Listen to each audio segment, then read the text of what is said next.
I'm Tom Baker, this is Chasing Cars, and this little red hot hatch next to me is a Volkswagen Golf GTI. But you probably already knew that because this is the most recognizable hot hatch in the world, or at least most people think that. The Golf GTI was one of the very first performance cars to adopt the hatchback form factor, and that lineage has continued all the way into its 7th generation. And this is actually a Mark 7.5 2019 GTI, which got some important changes here in Australia, including a beefier engine, a limited slip differential on the front axle, and a few very, very subtle styling changes that really only a Golf GTI train spotter will be able to pick up. Now, this GTI is actually our long-termer here at Chasing Cars, so we've gotten very well acquainted with it, and you can find heaps of long-term content over on the site chasingcars.com.au. But this video is going to be a detailed review of the Golf GTI. We're going to be asking questions like, is this still the right hot hatch to buy in 2019, given the field is full of really great vehicles like the i30N and others?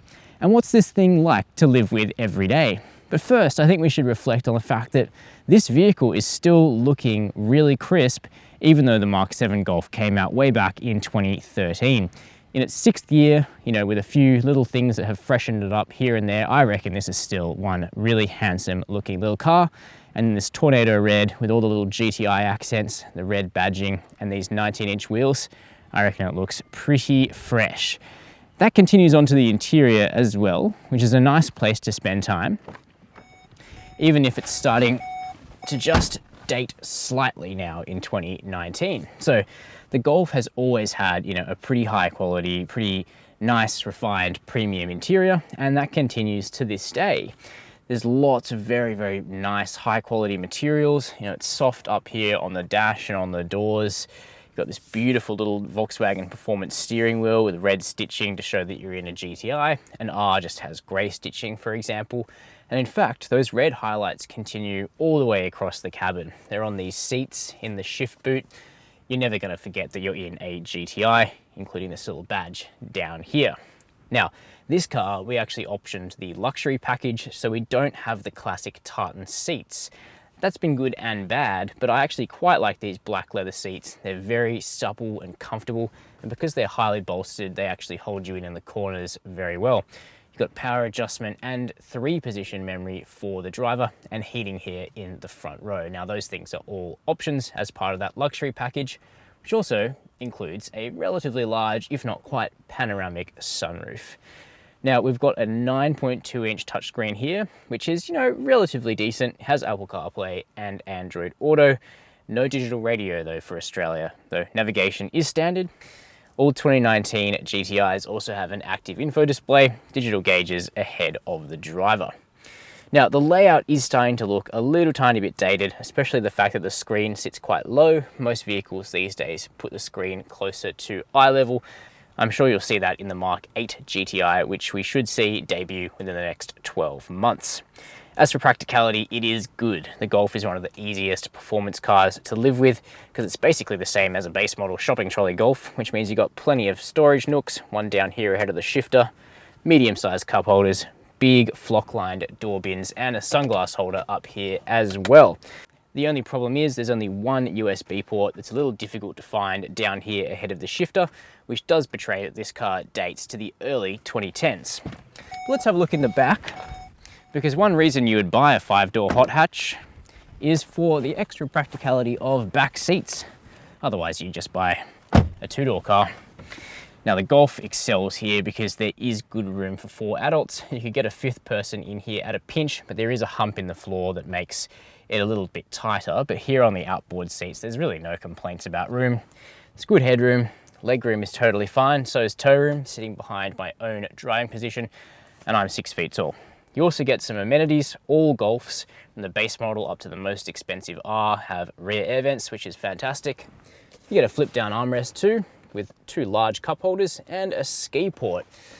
Not that you'd buy a front wheel drive Golf if you were going to be going skiing all the time. That's why the All-Pour R exists. But you do get those flock-lined door bins in the back as well.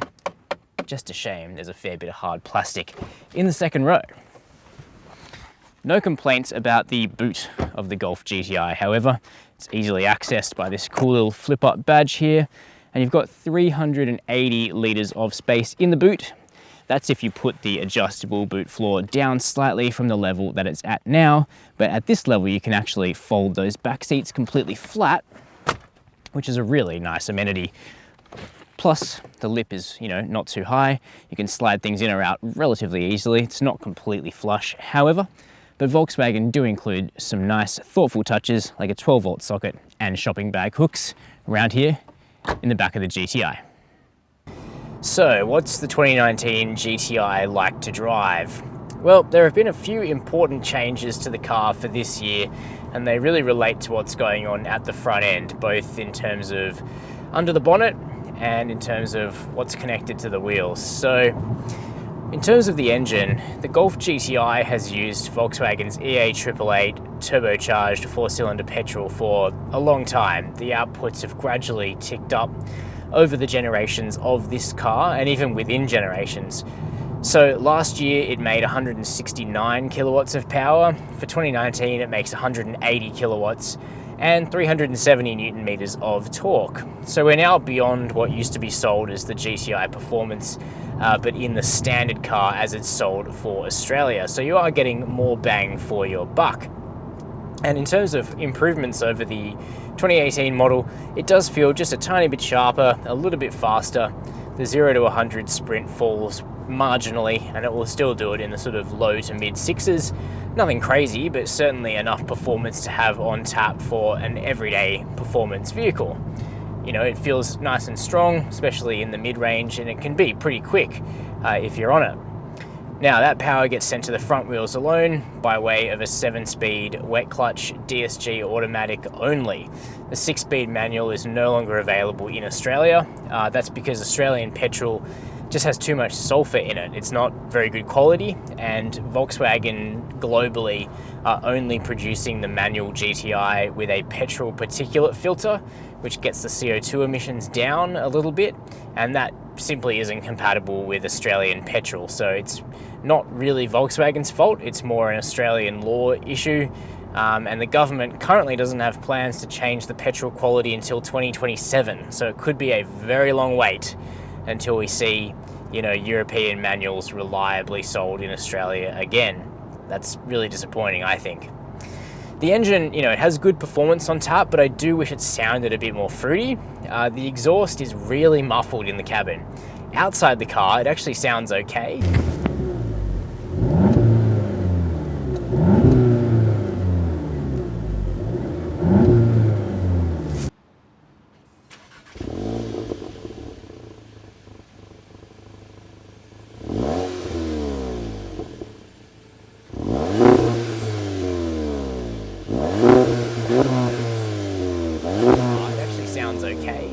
But there's none of the theatre that you get with the Hyundai. There's no pops and crackles or anything like that. It's all very sedate in the GTI. And I think that for the next generation of this car, VW would do well to make it sound a bit better so that, you really feel like you're driving something special.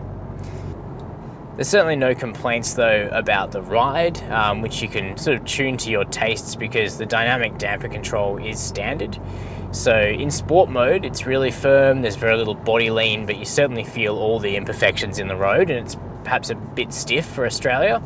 Normal, though, is a nice balance, but then there's comfort for the dampers, and I honestly drive in that most days because it's just really supple, and you don't have to have a bone-shaking ride. You can really tailor it, and then you can flick the switch when you're on a good road and change things up. Ever present though is the tyre noise from the Pirelli P0s. They really do kick up quite a bit of noise. That said, the standard Potenzas are the same. So, it's not a particularly quiet car, the Mark 7 Golf and the GTI especially so. In terms of where you'd place the 2019 GTI among the field of hot hatch rivals, I think it's certainly a little more serious, especially because you now have a limited slip differential on the front axle. That's now standard fit to the GTI in Australia. We have seen the diff on, a couple of Mark 7 GTI models. There was the early GTI Performance, Then there was the 40 years or Club Sport Special in 2016, and then the Performance Edition 2, the 3-door in the last couple of years. But they were all relatively limited vehicles. Now it's every GTI has a proper diff, and as such there's definitely more bite on corner exit, and you can drive the GTI a bit closer to 10 tenths with a little bit less regard for what's going on at the front end. That said, the diff doesn't feel like it works as hard as the Hyundai i30N or especially the Honda Civic Type R, both of which kind of drive through their front ends a bit more. A hallmark of the GTI has always been its willingness to engage the rear axle with a little bit of delicate oversteer when you just come off the throttle a bit. I find that's hard to induce with the Pirelli P0s. They just have so much grip. I'd stick with the standard Potenzas, give you a bit more play at the rear end, because you really have to try pretty hard to get the back end moving on the GTI with the sound and style package, something to keep in mind. But for most people who are just after a really pacey drive, the GTI now delivers a bit better with that diff. It's a lot lighter than the Hyundai i30N, keep that in mind. The power to weight ratio is better for the Golf GTI. And it does feel a bit more light, a bit more nimble on the road than the Hyundai, which feels pretty heavy.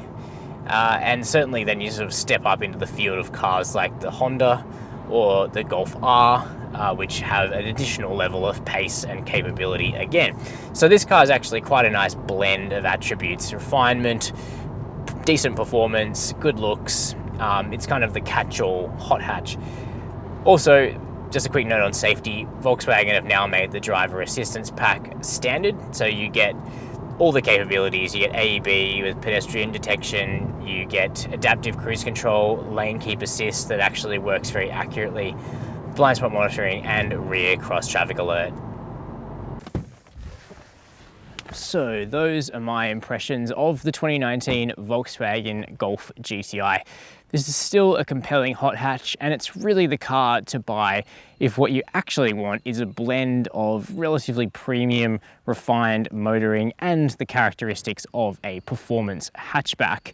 Really, this car is kind of good at everything, and that's what we're finding on our long-term test, is that if you could only have one car, a Volkswagen Golf GTI would not be a bad bet. Now, if you haven't already subscribed to Chasing Cars, please do so below this video. Hit the notification bell so you never miss one of our full-length car reviews. Leave me a comment below, let me know what you think about the Golf GTI. And as always, thanks for watching Chasing Cars.